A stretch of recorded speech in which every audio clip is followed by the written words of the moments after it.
A group of advanced economies of Canada, France, Germany, Italy, Japan, United Kingdom and USA, and a group of emerging market economies of Brazil, China, India, Indonesia, Mexico, Russia, and Turkey.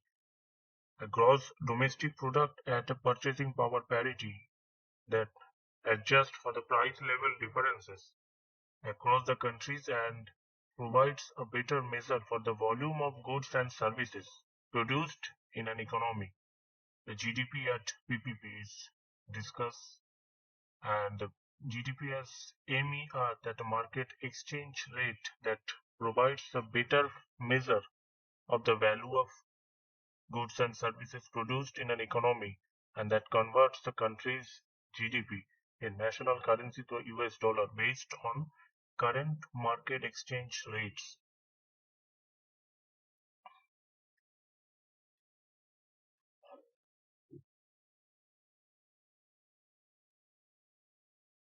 It is important to take a longer term view of global economic prospect that looks beyond the short term ups and downs of the economic and political cycle, which are indeed very difficult to forecast.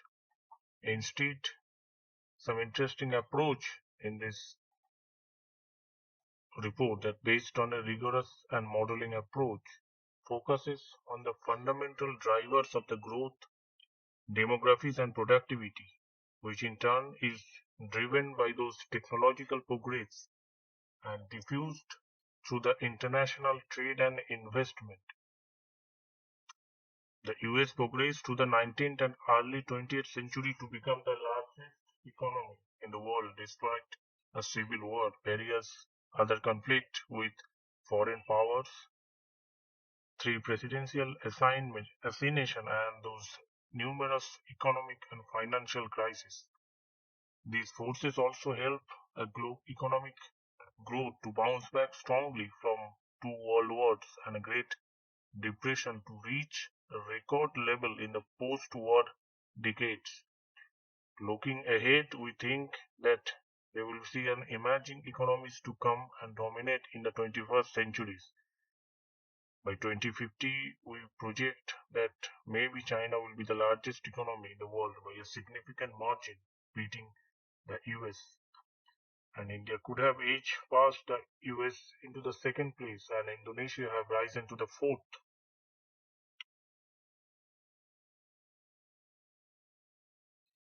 European Union 27th share of those global GDP could have fallen to below 10%, and also the world economy will more than double in the size between now and 2050. That's outstripping those population growth, and it's kind of long-term view that looking beyond the short-term economic and political cycles is particularly useful for the policymakers and the businesses in the areas like pensions, healthcare, energy, and the climate change, the transport, housing, and the other type of infrastructural investment.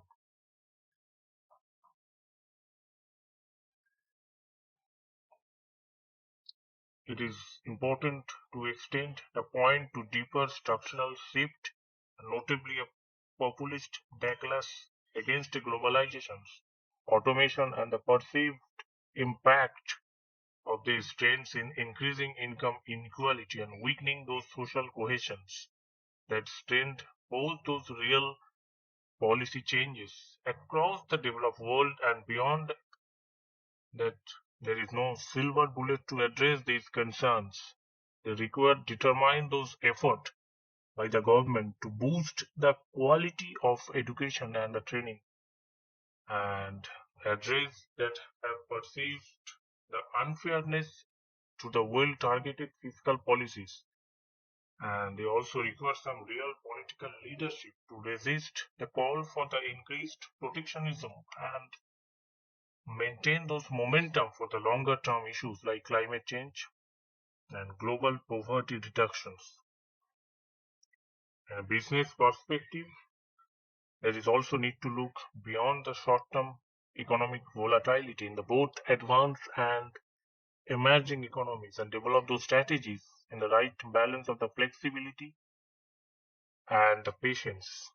It requires a clear focus on identifying and building on core capabilities while remaining flexible enough to ride out those short-term political and economical storm of this kind that have been both advanced and emerging economies have faces in recent years.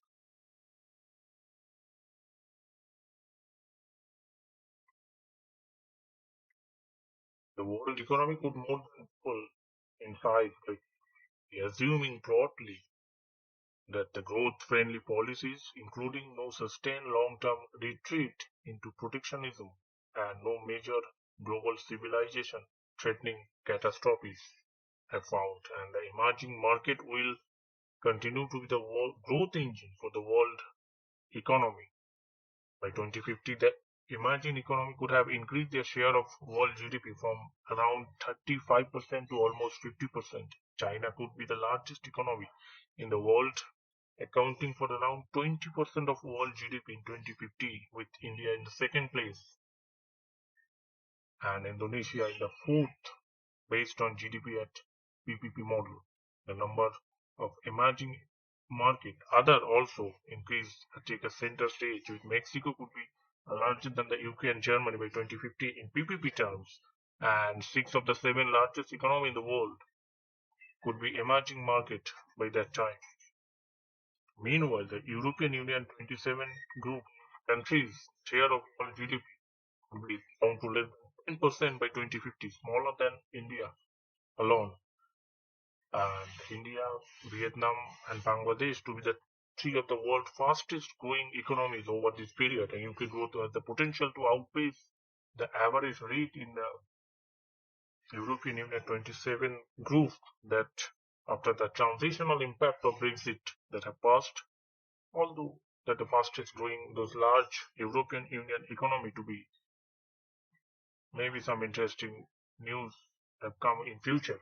You can see that how which country can come forward with this European Union emerging economy prospect in the future. And today, the advanced economy will continue to have those higher average incomes, but emerging economies should make those progress towards closing these gaps by 2050. And that will open up the opportunity for the business to be prepared and make the long-term investment in this market. And that will require the patience to ride out the storm and have been recently economies like Brazil, Turkey, all which have considered a long-term economic potential based on the analysis. To realize the growth potential, the emerging market government need to implement the structural reform to improve the macroeconomic stability, diversify their economic away from the reliance on natural resources, and develop more effective political and legal institutions. The important scenario is that in 1995, the emerging economies were the half of the size of global G7 group of economies. And by 2015, after 20 years, the emerging economy was almost the same as that of Group 7. And after that, in next 20 years, in 2040, the emerging economy would be the double the size of Group 7. And Group 7 is basically US, UK, France, Germany, Japan, Canada, and Italy. And emerging economy basically China, India, Indonesia, Brazil, Russia, Mexico, and Turkey. All these paradigm shift and this shifting in the power of emerging economic power has been shifted. Interesting to see how this project will happen in future and how much it can be become a truth in larger prospect of economic power shift from Western countries to the Indo-Pacific region, South Asia. That's the shifting towards, and that's the latest term of this long-term economic growth projection, providing an update to the 2015 result. The 2050 for the 32 of the largest economy in the world, which together currently account of around 85% of the global GDP. That I hope that interest to policymakers around the world, business making long-term investment. and academic students and economic commentators.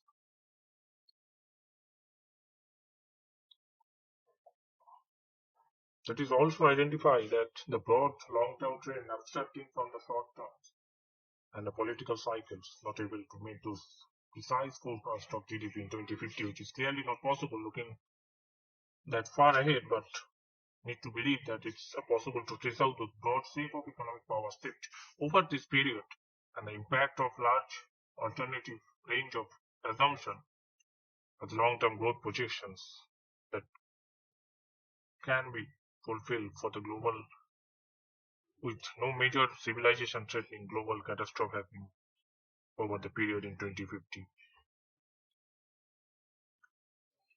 That's all for now. Thanks for watching. See you in the next video.